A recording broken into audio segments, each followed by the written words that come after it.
Seiji is a lonely bum who likes helping people out because he loves seeking attention, especially from his childhood friend who is a bit too developed for her age. His life takes a turn when he helps out a homeless man, and in return he gets a sus tattoo that gives him mysterious powers. Soon, he becomes involved in the power struggle of two countries who are coming after his tattoo, but before any of this, a crazy-looking dude runs through some shady streets and he gets cornered in one of them while a white-haired babe casually walks towards him. She takes out her fancy gun and then shoots him. At the same time, Seiji knocks out a thief, and he does this to save a homeless man lying on the street. The homeless man takes out a strange tablet to thank him, and he comments that the tablet will lead him to the truth of the world. He puts the tablet on his hand, which leads to his hand getting imprinted with a strange-looking tattoo, and he then walks away. The next day, Seiji rushes to the school with his friend Tuko and runs into the white-haired chick who slams him down. She then tries to help him stand, but when their hands touch, suddenly an electric current passes through the both of them. The girl goes into shock, and after telling him to be careful, she walks away. Seiji then rushes to school again, and during his class, he keeps trying to rub off the ink on his hand, but it doesn't go away.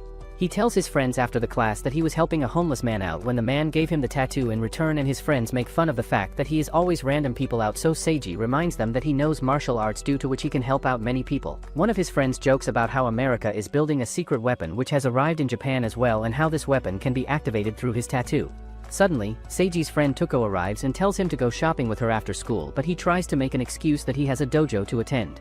His friends make fun of her for acting like Seiji's wife, and meanwhile she doesn't listen to any of Seiji's whining. Rather, she tells him that she will be waiting for him after school. They both head to a supermarket after school where she asks him what he would like to eat, and he tells her that he is fine with anything since she is always helping him out so much. She gets busy shopping while Seiji heads out to call his grandpa when suddenly the white-haired chick pops out of nowhere. She chit-chats with him, and suddenly snatching his phone from his hand, she runs away.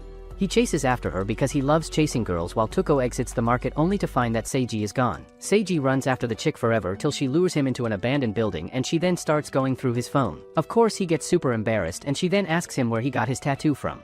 He doesn't understand what she is talking about, so she attacks him and tells him that his tattoo is one of America's top secret creations, so she has to take it back from him.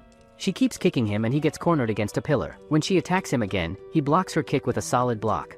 He then tries to flip her down, but she kicks him and sends him flying. Before he can even hit the wall, she lunges at him and keeps kicking and punching him so much that he starts seeing stars. She flips him around like he is her own toy, and Seiji realizes that he is going to get killed, but just then, the chick notices his expression and backs away. She apologizes casually for going too far, and she then shows him her own tattoo. She explains that the tattoo can be activated through the user's own unique trigger, and that the powers allow the person's abilities to be mega enhanced. She takes out her own trigger, which is a chalk, and shows him how to activate the powers. The chalk gets absorbed in her hand, and she then creates a ball of air which goes up in the air to explode.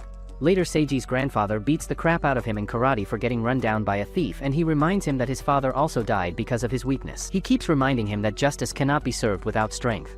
Seiji recalls that his dad told him in the past to always reach for things that he wanted to attain. The next day, he attends school as usual while the white-haired chick named Izzy spies on him from a distance.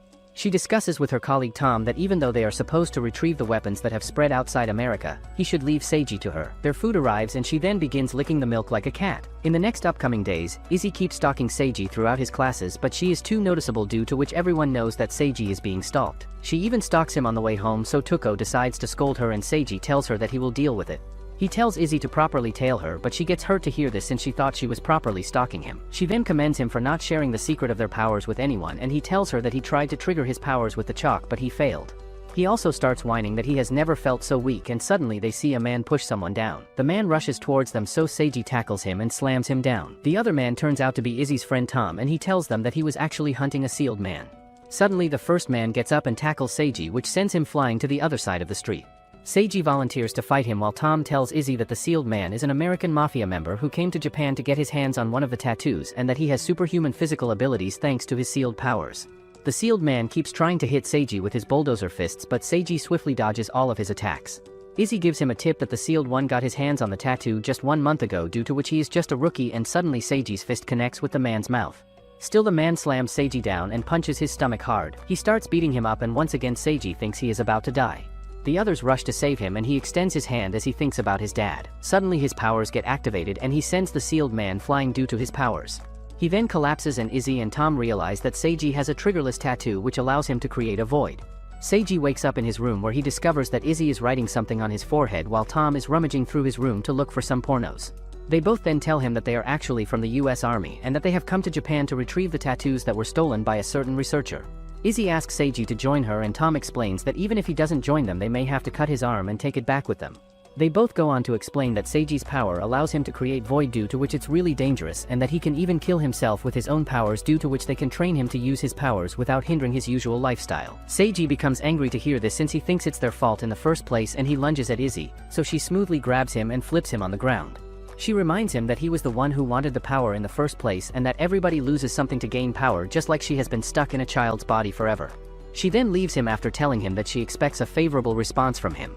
The next day, Izzy suddenly joins Seiji's class as a transfer student, and right off the bat, she calls Seiji's name loudly. After the class, everybody surrounds her due to her foreign nature and pretty hair, and the students ask her about her relationship with Seiji, so she suggestively comments that they don't have a normal relationship. She also slips a piece of paper inside his pocket, and just then, the class boys gather around Seiji and throw him out of the window. Tuko tells Izzy that she won't allow him to be so friendly with Seiji and that she knows she was his stalker, which makes Izzy comment that she is also aware she is his childhood friend. Later, Seiji confronts Izzy and demands to know why she has moved into his school, so she asks him whether he is willing to join her. Tom also steps out and shares that Izzy's body stopped growing when she got the tattoo, so she kicks him to stop him from revealing her true age. They both tell him that tattoos are actually ancient relics and that they have both joined the army to stop war from breaking out. Izzy explains that America and the kingdom may go to war and that the kingdom's knowledge of these tattoos exceeds the American knowledge, due to which the tattoos may be used by the kingdom as a weapon of mass destruction. Seiji also remembers that he wants to become stronger just like his dad, so he agrees to join Izzy and Tom. He also tells them that he will put them down if he ever feels like they are doing wrong things, and Izzy and Tom then welcome him into their team, which is called Team Blue Moon. Izzy also tells him that his trigger is blood, so he should stay cautious around blood. Later, she and Tom discuss that Seiji is very naive and that they cannot reveal everything to him yet. Izzy tells Tom that they are not going to report about Seiji to their headquarters because they would be sent back home and Seiji would be sent to the lab to be experimented on.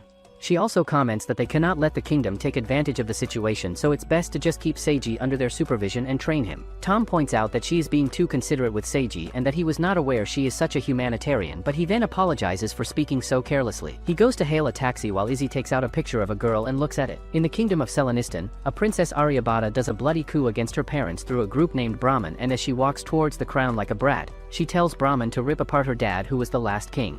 She also tells Captain Ajita to proceed to the next step of the plan as she yaps about how she wants to have the whole world.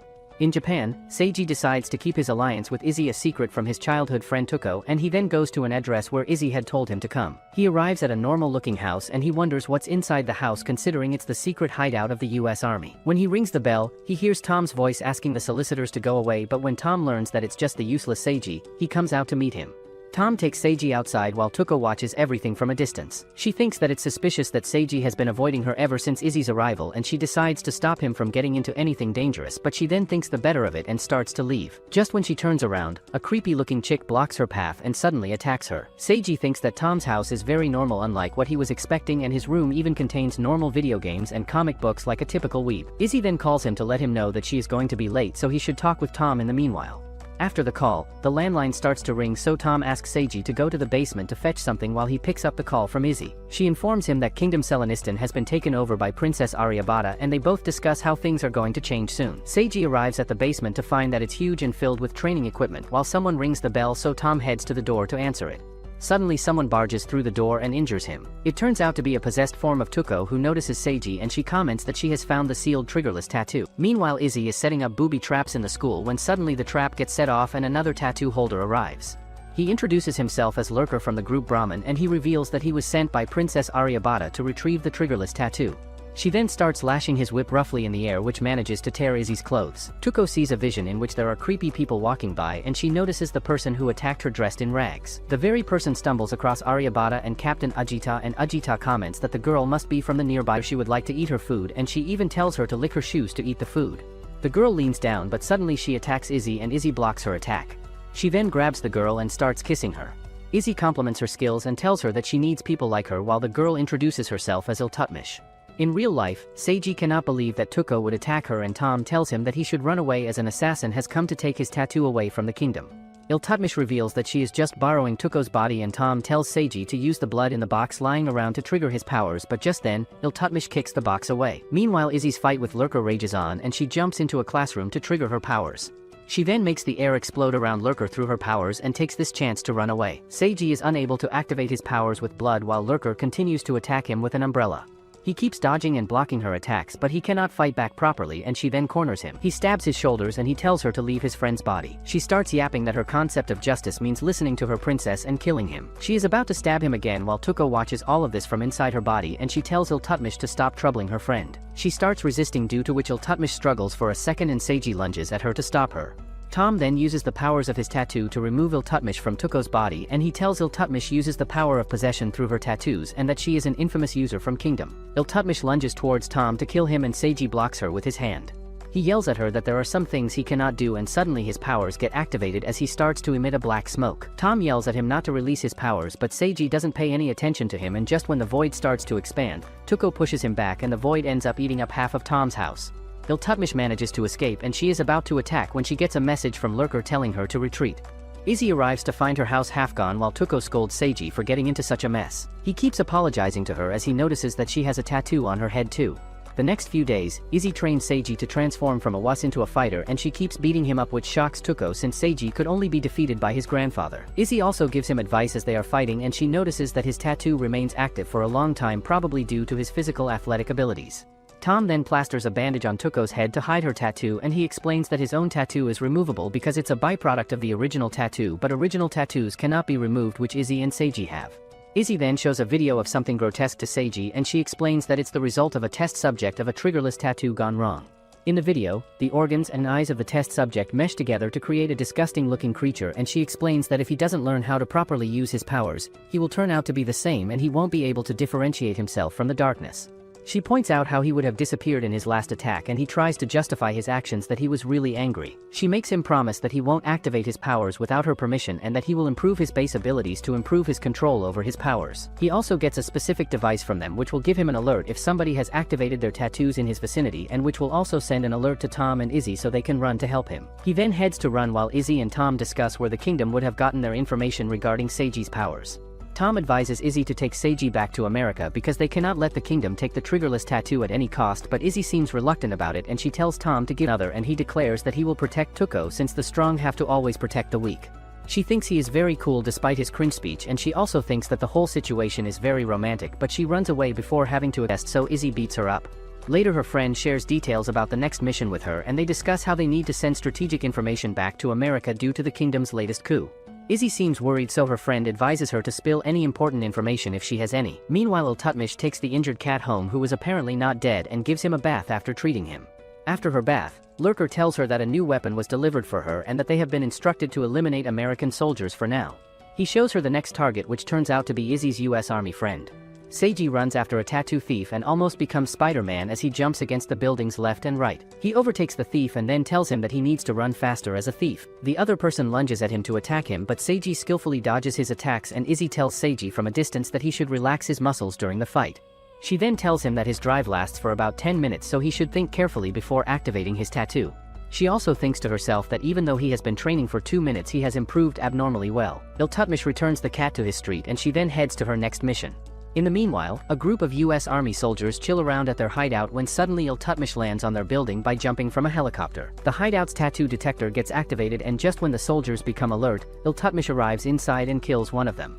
Suddenly panic spreads throughout the hideout as Iltutmish starts butchering the soldiers left and right. At Seiji's school, Seiji's classmates participate in a physical education class in which Tuko makes a very long jump and her teacher compliments her skills. She tells Izzy that she usually cannot make such long jumps and that her body has been feeling very light lately, which makes Izzy think that her tattoo must be activating. She immediately makes a request to leave, and Seiji gets a notification in his device that Izzy has activated her tattoo. He realizes that something must be wrong, so he rushes out as well and heads to the roof where he spots Izzy running away. He activates his own tattoo and rushes after her. Meanwhile, Izzy's friend Lisa uses her powers, which allow her to cause an explosion in air, to corner Iltutmish, and she asks her how she came into the room without any detection, but Iltutmish doesn't reveal anything.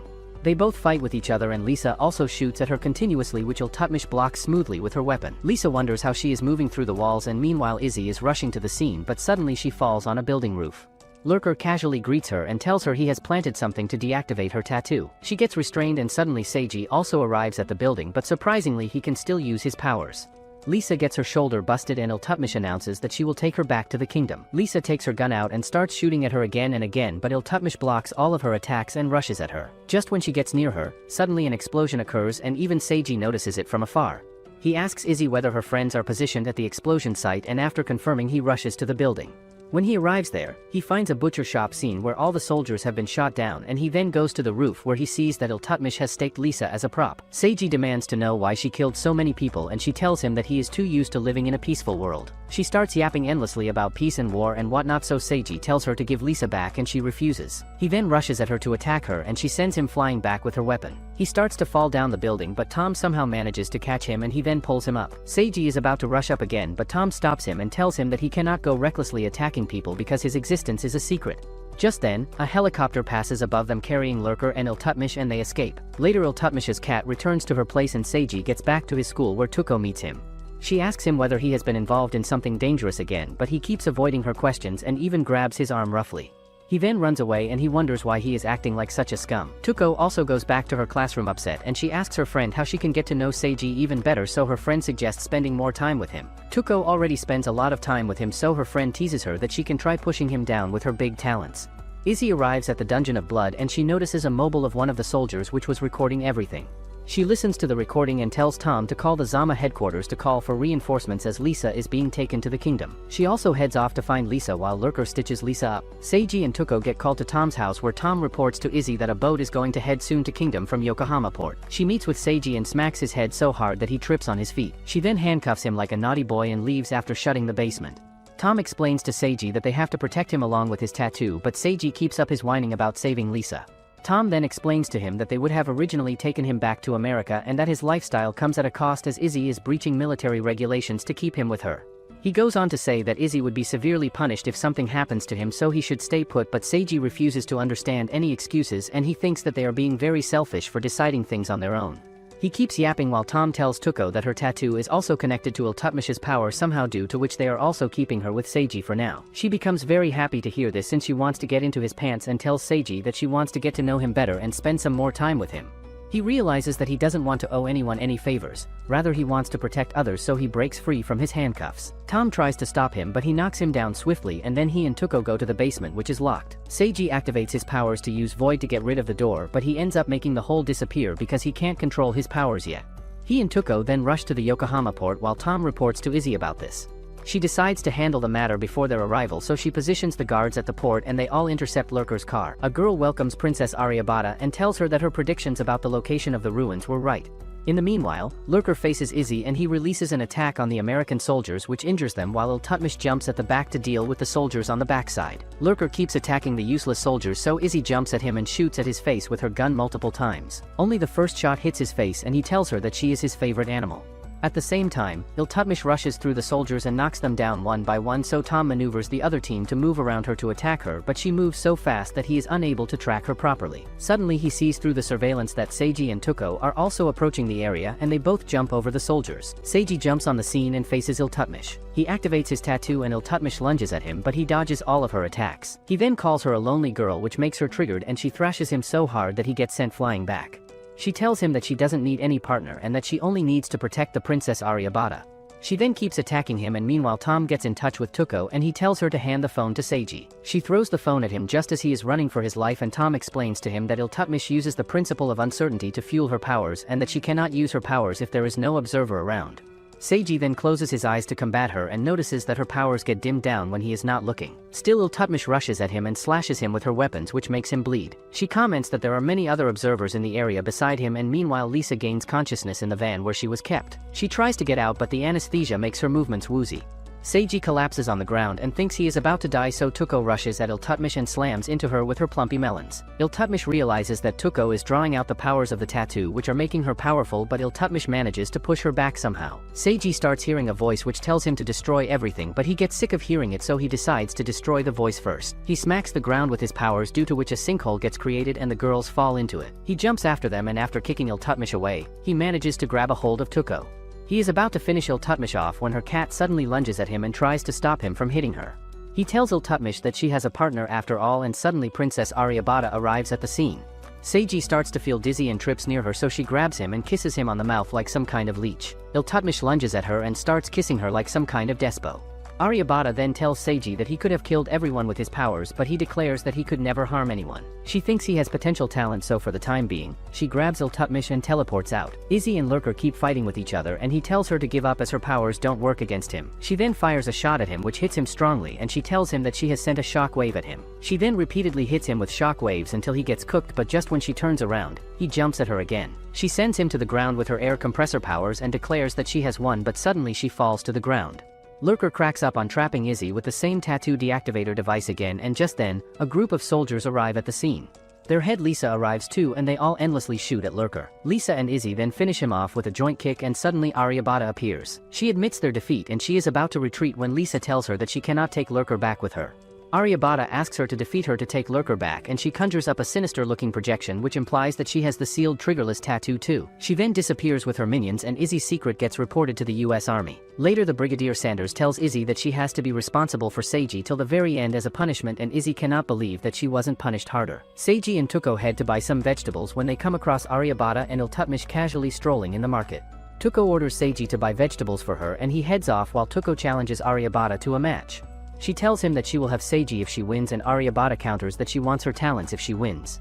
They both start playing a table tennis match in which Tuko plays really well in the beginning thanks to Iltutmish's borrowed powers, but soon Aryabata has the upper hand. She keeps hitting Tuko's body and with time Tuko gets overpowered. A crowd even watches all of this and finally Aryabata lands her final move as she throws the ball at Tuko which rips her shirt open. Later, Seiji demands answers from Aryabata about the tattoos. She asks him his reason for fighting and he reveals that he doesn't want people to kill each other. She pitches to him that if her plan is realized, there will be a world where there will be no fighting. She then tells him that she will share all the information if he joins her side and leaves. On the way she meets another SUS-looking fellow named Blood and she comments that Seiji can progress much further with his help. He replies to her that the plan must be moving to the next stage if she has come to Japan. Later Izzy and Tom eat lunch at Seiji's house and they tell him that America's plan is to take over the world and to use the powers of tattoos instead of nuclear power.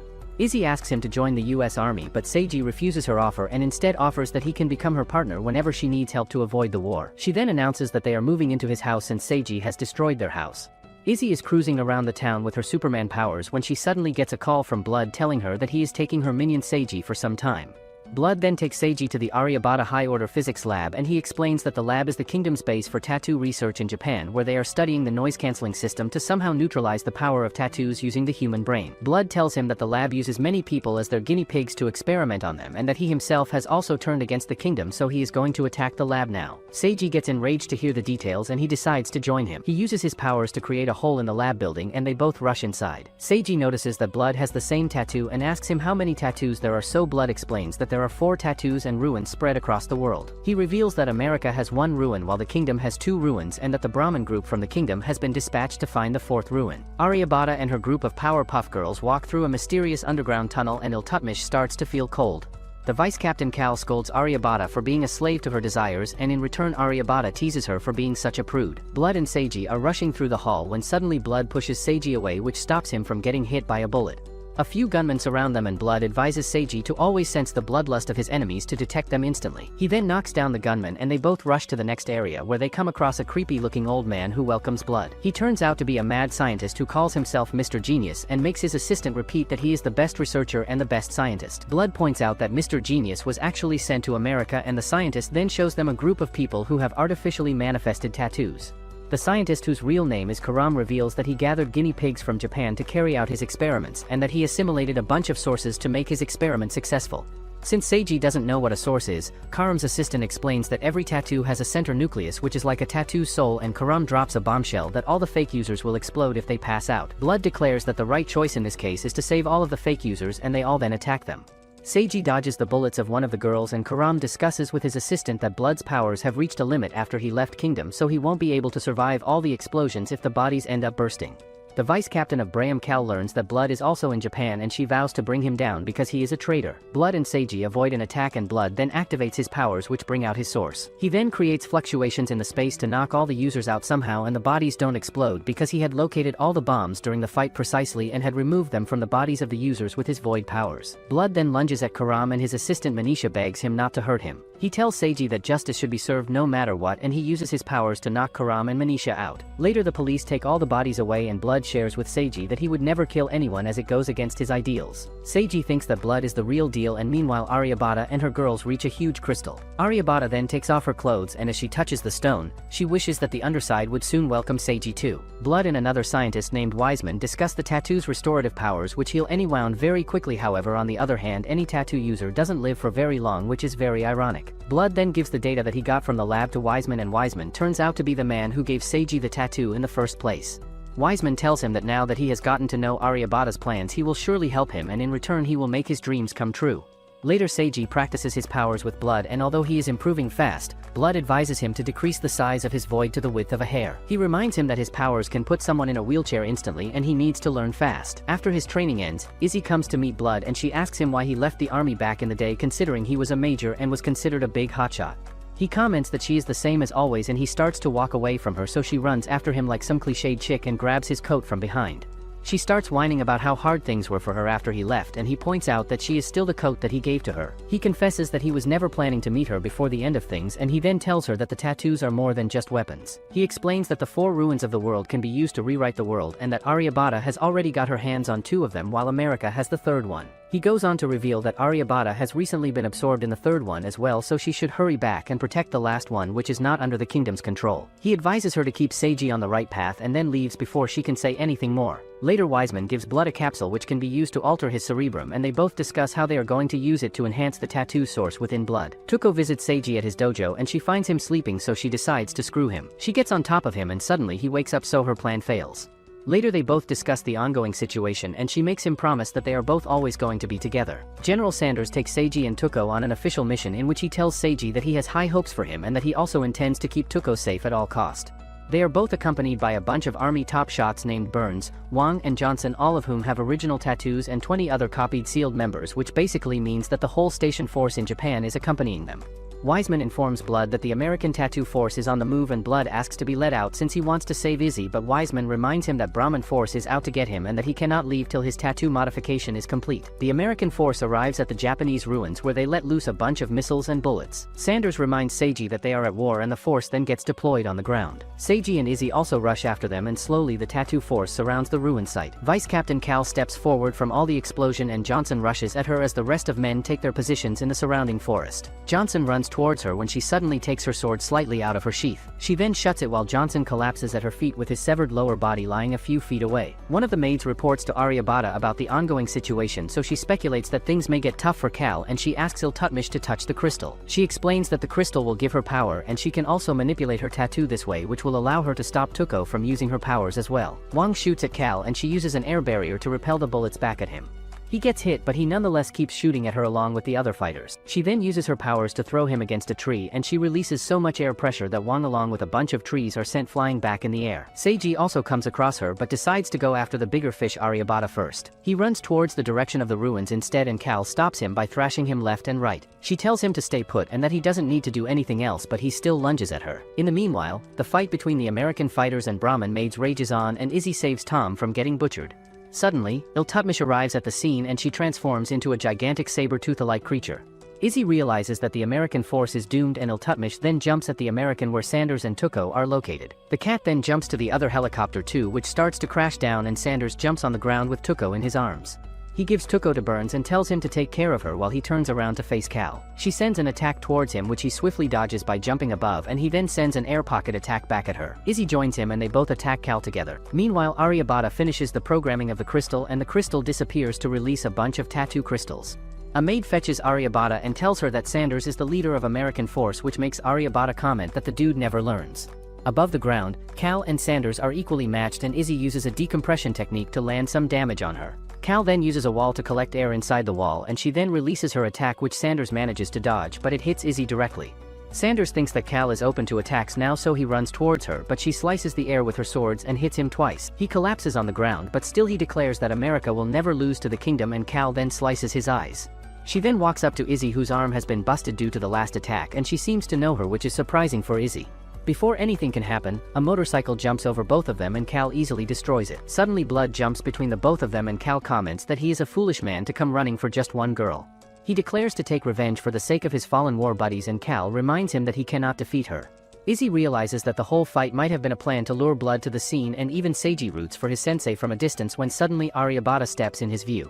She starts roasting Blood's morals and Seiji attacks her to shut her up. She smacks him against an earth wall that she created and then stakes his arm against the wall. He yells at her that the Americans will stop her from rewriting the world, and she explains that she just wants to make the world a better place. Seiji argues with her that she cannot just overwrite the people and there will, so she starts roasting him for having childish thoughts about justice.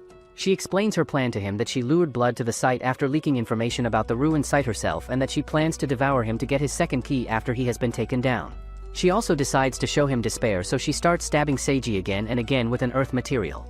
Blood teases Cal about being in love with him and she blushes hard, although she denies all his statements like a certified prude. He keeps teasing her till she confesses the truth that she really loves him, and he tells her that the only woman he loves is Izzy. She attacks him in anger and he easily dodges her attack. He then tells her that he has come prepared for the battle, so she should seriously attack him with the intention to kill him. In the past, Blood and Izzy are having a cringe moment when Izzy starts twirling a lock of Blood's hair with her finger and he asks her whether she hates her tattoo. She reveals that she doesn't like it and that she wishes the tattoos would just disappear from the world. In the present, Wiseman watches everything from a distance and thinks that Blood will be able to use his powers fully if his implanted nanomachines keep working.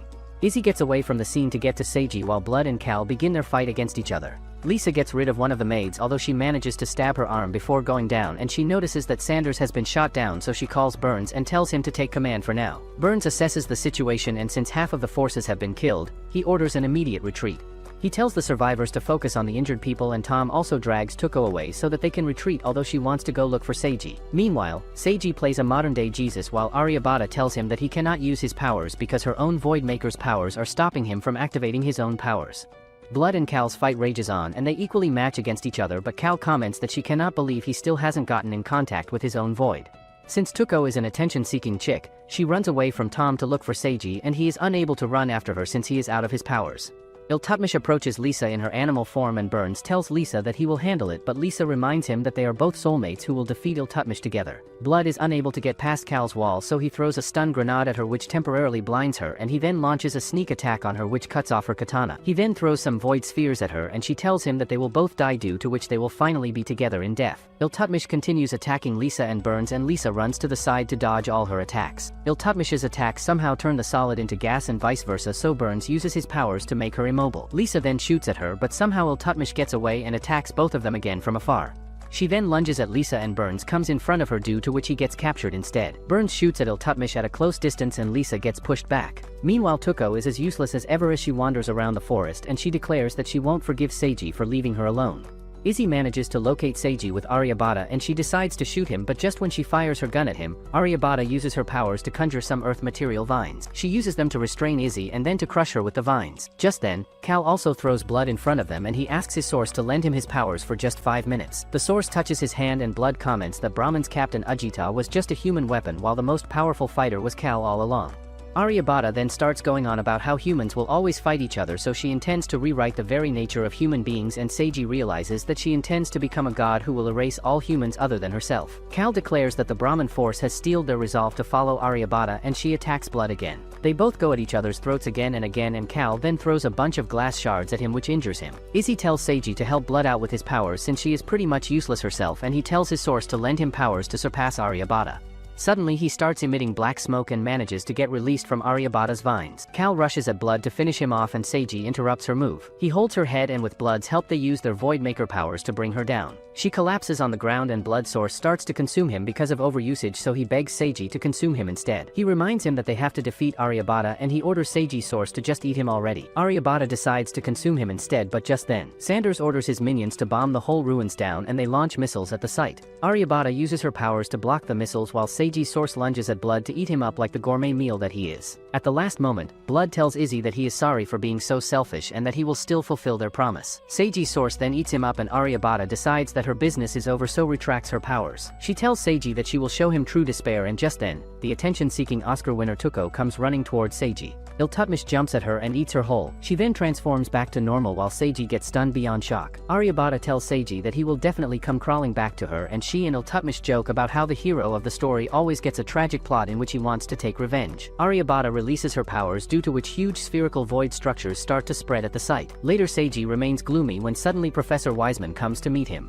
He asks him to join him and suddenly Izzy arrives too, but without one arm. Wiseman tells the both of them that he knows about Blood's wish and he intends to make it true, due to which he wants the two of them to join him. He reveals that Blood's wish was to remove tattoos from the world and that tattoos are a part of the process of evolution, due to which the tattoo sources are starting to get will of their own now. He scolds Seiji for being so childish and tells him to grow some balls, but Seiji thinks that his friends won't ever come back to life even if he grows up. In the past, Blood joins the kingdom, and even though the others are skeptical of him for leaving the American army, Aryabata concludes that the army data he brought is legit. She also watches him practice fighting with Cal and she decides to add him into Brahman based on his skills.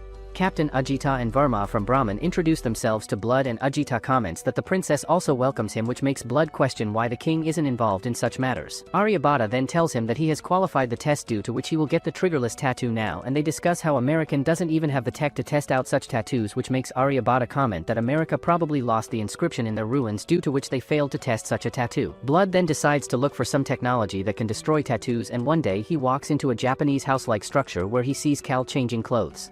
Cal reveals that Aryabata got the house specially built for her, and she warns him not to enter another place called Samsara.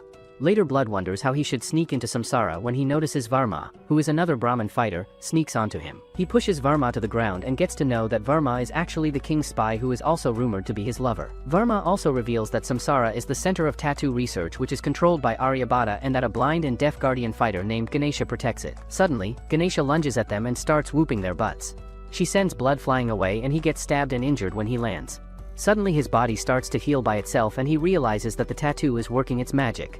Varma the gay boy takes Blood to meet the king and he convinces him that Blood is on their side, but the king still tells him to dispose of him if he ever swings the wrong way. Blood then asks him in order to confirm whether Aryabata is his real daughter, and he confirms that she isn't, which makes Blood comment that he must really be guilty towards her for something to give her so many favors. The king becomes angry to hear this and orders the two of them to leave. Later, Aryabata sends Blood on his first mission with Cal to the first ruins, where some American soldiers attack and Blood captures them. He refuses to kill them because it goes against his morals, but Cal reminds him that Aryabata had ordered them to eliminate all the enemies, and she kills all of them.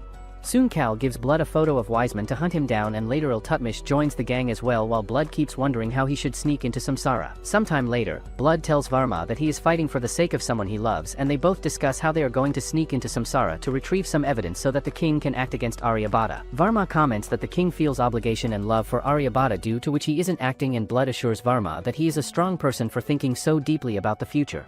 They both launch a surprise attack on Samsara's guard Ganesha, and Blood takes her on directly. She ruthlessly attacks him and keeps pondering him, but he manages to find out her trigger. He then teams up with Varma to smash her against a tree and they tie her up.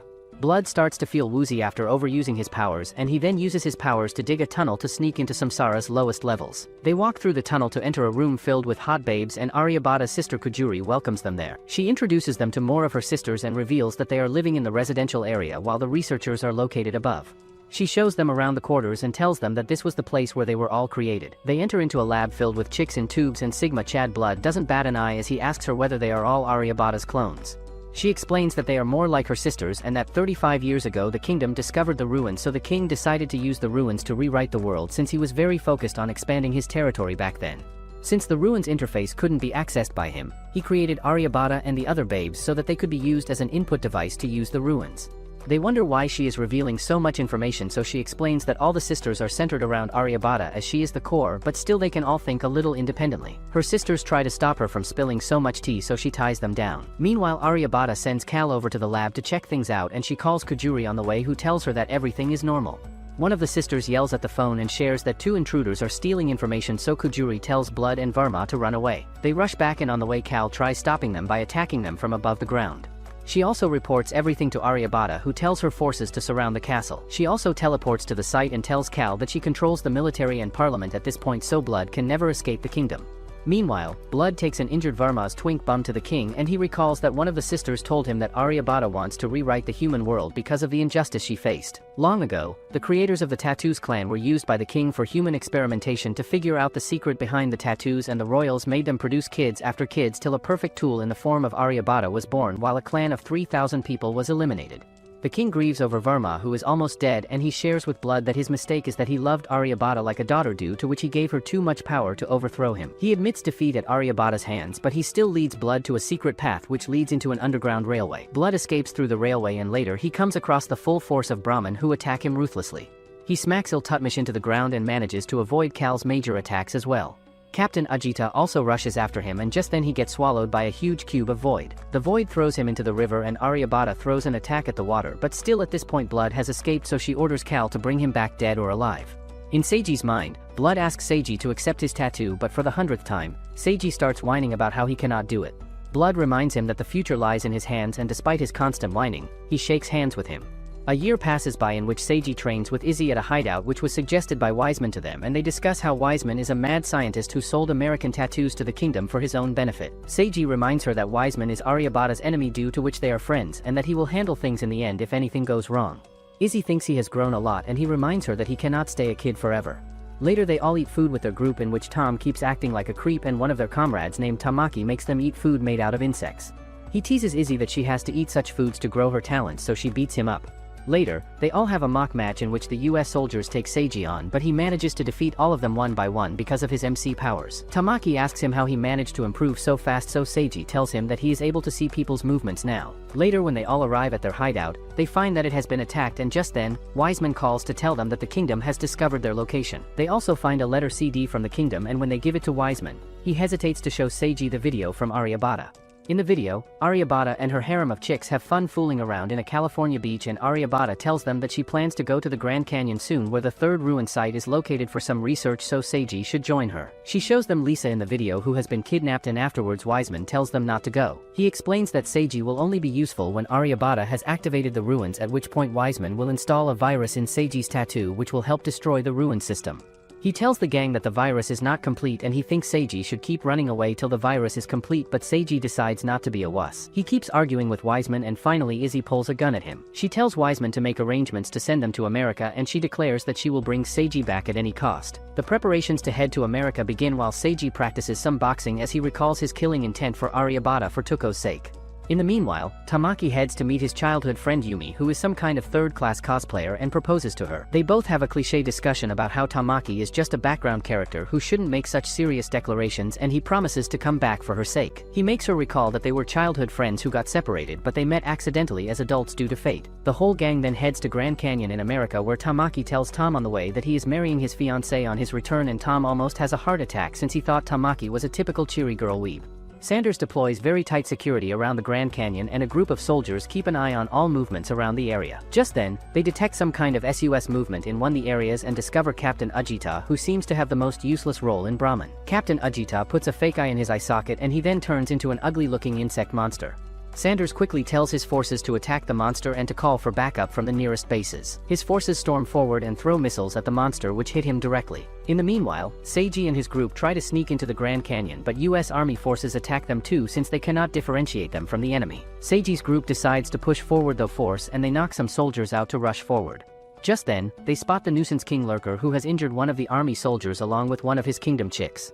The army forces shoot bullets at his sidekick, but she shrinks all of them using her tattoo powers, and she then uses her powers to stab all of them. Izzy tells Seiji to calm down, and he notices that she looks the most pain between them, which makes him realize that the army forces were probably Izzy's war buddies from the tattoo force. Tamaki tells Seiji and Tom to head to the ruins to meet up with Aryabhata, while he and Izzy decide to stay back to take care of Nuisance King and his side chick. Lurker keeps defeating the US soldiers, so Izzy rushes to attack him, and another fighter attacks her first.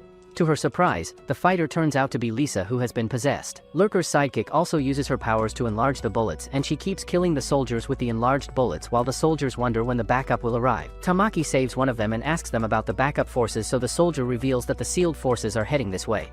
He becomes SUS of Tamaki, so Tamaki knocks him out, and he then rushes to fight Lurker's side chick. She instantly attacks him, but he destroys her enlarged objects and tells her that he cannot tell her about his identity. One of the kingdom's fighters joins the scene, but Lurker's side chick instantly kills him on the spot, and she tells Tamaki to please show her the dance of death, as she doesn't mind giving him her life. Lisa keeps attacking Izzy while Lurker yaps that he has learned that a family of geologists moved into Grand Canyon for their study, but they accidentally discovered the ruins which got their son killed.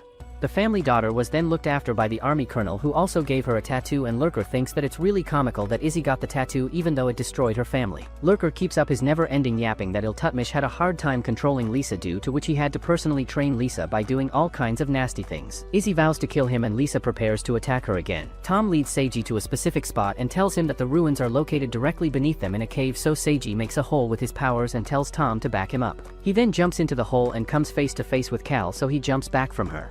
He realizes that he cannot use his void powers, so instead he tells her that he knows her from blood. She comments that he cannot physically destroy the ruins and he counters that he can still obstruct the ruins since his own powers came through the ruins. She keeps attacking him but he avoids her attacks and she tells him that although blood destroyed her circuit breakers, she can use the noise chancellor which stops him from using his powers. She reveals that she has also leveled up by practicing her skills a lot and he reminds her that he can beat her easily now that he has absorbed blood. He rushes at her while Wiseman thinks that Seiji has a chance to win if Cal hasn't shut down his restorative abilities as well. In the meanwhile, Lurker's side chick is beaten up by Tamaki who uses super acceleration by making distortions in space. He rushes to attack her once again while she gets creepily excited about facing such a strong opponent. On the other hand, Izzy also keeps fighting Lisa and Lurker together but she starts to slowly get defeated by them as they both have the upper hand. Suddenly 2 more tattoo army soldiers named Lawrence and Tony join her and she tells them to handle the bonehead Lurker while she rushes towards Lisa to deal with her. She shoots at her and her bullets get dodged so she attacks her with her weapon. Lisa destroys her weapon too but Izzy ends up getting the last punch at her face which pushes Iltutmish out of her body. Just then, Lurker kills Lawrence with his powers and he rushes to attack Tony too but Izzy towards him and shoots him with a bullet. The bullet pierces him and he suddenly falls down on his knees as Izzy explains that the special bullet contains venom from the snakes that he loves so much. Tamaki sends the Kingdom Fighter flying against the mountain and she releases a bunch of spikes on the mountains that surround her. She tells him to come running at her so that they can die together and Tamaki recalls his promise of love with his fiancée. He then runs towards her to attack her and just then, Izzy also kicks Lurker towards him. Lurker then gets busted once again along with his psycho sidekick. Seiji keeps fighting Cal who keeps coming at him while he blocks all of her attacks. He tries to punch her chest and up next he manages to slice her with his knife. He then asks her why a sane woman like her would follow a psycho like Aryabata so she explains to him that once all the ruins are activated, Aryabata will unite with all of her sisters through homogenization and she will transcend from a human to a superior being. She goes on to yap that Aryabata will then become a god in a godless world and she manages to stab him with her knife. She pushes him back as she tells him that Aryabata won't be herself after the activation and that human framework is a hindrance in the first place. Seiji lets his hand get stabbed because he likes it rough and tells Cal that he won't allow Aryabata to lose herself because he wants to get rid of her with his own hands to avenge Tuko. He tries stabbing her and they both attack each other but their attacks are equally matched. Cal then strips down to her one-piece garment and she readies herself to launch her finishing attack. Izzy and Tamaki rush towards the ruins while Cal brings out her source. She assumes a low stance to strike Seiji whenever he will step near her and Seiji recalls Blood's motivational words. He rushes at her and blocks her first attack with his armband. She then hits his leg with her weapon but in return he twists around and smacks her gut hard which makes her crap her non-existent pants. She falls down in defeat and Seiji barely gets the time to celebrate when suddenly the ruins crystals disappear. Aryabata appears in all her glory and Seiji recalls the moment when Izzy gave him the memento which fell when Iltutmish devoured Tuko's body. He ties up his hair with Tuko's last memento and tells Aryabata to let him kill her once and for all. Wiseman thinks about how he gave some pills to Seiji before he left which will curb his exhaustion from overusing his source and he creepily smiles to himself. Seiji then throws a wave of void towards her but she blocks his attack with a shield. He then rushes at her in anger so she jumps in the air and conjures some balls which start shooting lasers at him. He gets injured by their attacks and she then unleashes another wave of power at him which he barely manages to avoid by generating a shield of his own. She taunts him that he can never use powers like her because he is too consumed by hatred and anger and she conjures spiky rocks to throw at him. She then starts changing the structures of rock to build a throne for her to sit on while she keeps taunting him that she can manipulate a weak mid-dude like him easily. She then clasps him with her powers and just then Izzy and Tamaki arrive above the ruins cave. They discover that the path to the ruins is blocked and in the sky American forces manage to subdue Captain Ajita in his monster form. He admits defeat and as he falls down he turns into a huge spherical structure that falls down at the canyon. The structure self-destructs on its own which ends up destroying a lot of the canyon but Izzy and the gang manage to find a path that leads to the ruins. On the way, they come across an injured Sanders who tells Izzy to go look for Seiji and the gang rushes ahead. Sanders thinks about how he wasn't a good dad to Izzy and he decides to launch a nuclear bomb that is under his control as a last resort. Izzy thinks about how she is coming back to the place which took away her brother and parents from her but she still rushes ahead to save Seiji's weak little bum. Seiji keeps getting beaten around by Aryabata and as if that's not enough, she keeps uselessly ranting about how the powers of triggerless tattoos are used. Seiji realizes that he has overused his powers while Aryabata stabs him with multiple stakes and then throws him down a pit hole. He is unable to heal himself and she comments that Wiseman never intended to help him out fully because he never revealed all the facts about the triggerless tattoo to him. She even assumes that Wiseman must have filled him with poison so that she can get poisoned in return when she will eat for her lunch snack and this turns out to be true. Seiji falls down on a couple of stakes and her friends arrive just in time to help him out. Tamaki takes him out of the barbecue skewers while Sanders orders all of his troops to withdraw from the Grand Canyon even though they tell him that they are coming to get him. Seiji's healing powers are even more useless than him as they fail to heal him but he still tries to get up to fight Aryabata as he wants to avenge Tuko at any cost. Tamaki steps forward to hold Aryabata off and he tells the others to run away with Seiji, and Izzy also steps forward to fight alongside him. She tells Seiji that she wants to settle a score of her own and that he can still grow stronger. Aryabata lets Seiji go because she believes he cannot escape and Izzy and Tamaki face her, so she tells them that the ruins will assimilate with her soul soon enough. She warns them to prepare themselves for their end, and on the other side, Tamaki and Izzy get beaten around by Aryabata too, and she uses powers similar to Izzy to attack her in return. She even throws acid on them, so Tamaki throws Izzy at her and Izzy then attacks her head on. Aryabata attacks her but only manages to slice away her artificial arm, and Izzy in return kicks her hard, which sends her to the ground. She gets a cut on her hand which triggers her since she is a spoiled princess, so she unleashes all of her powers on Izzy and ends up causing a huge scale explosion. The army loses footage of the site and Aryabata then floats towards the sky. Sanders' group spots her and Tom advises him to run away since Aryabata still needs Seiji to activate the ruins, but Sanders reveals that he plans to attack her with a nuclear bomb. He takes out the button and declares that Aryabata should lick his bum in the afterlife, but when he presses it, nothing happens. Wiseman comments that Sanders is a fool to think that exploding things will solve the matter, and just then, Seiji jumps out of the helicopter. He catches Izzy in the midair and he thinks about how he and Blood both failed to save their loved ones. His source comes out and he tells it to devour him so that the enemy can be defeated. His source eats him up, but still Seiji passes through it, and suddenly Wiseman pushes a button to activate something.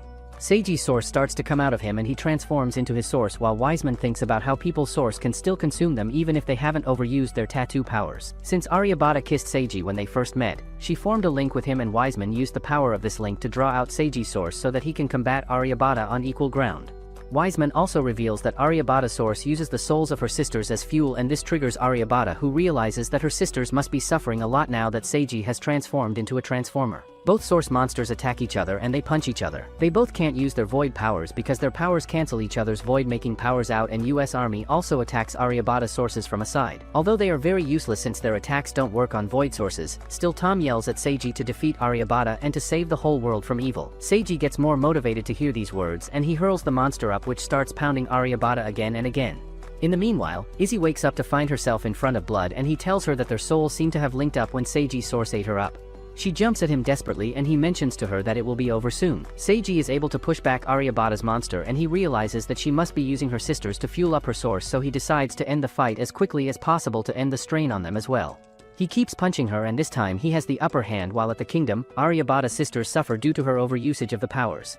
Kujuri tries to navigate the source usage and she thinks that as the eldest sister she should help out everyone the most. She manages to divert the strain from other sisters to herself and she then collapses. The US Army helicopters head to the Grand Canyon while Seiji keeps beating up Aryabata, and he has the upper hand since he is well versed with martial arts, while Aryabata is just randomly punching him.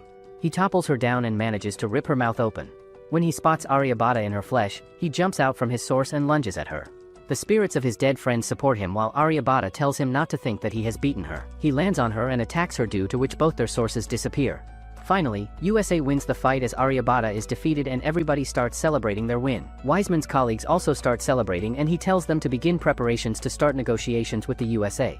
Seiji watches everything from afar while he holds Izzy in his lap, and he recalls that everything started when he took Blood's hand for the first time. He also thinks about how Izzy helped him with everything along the way and thanks her for her support. Has the era of peace finally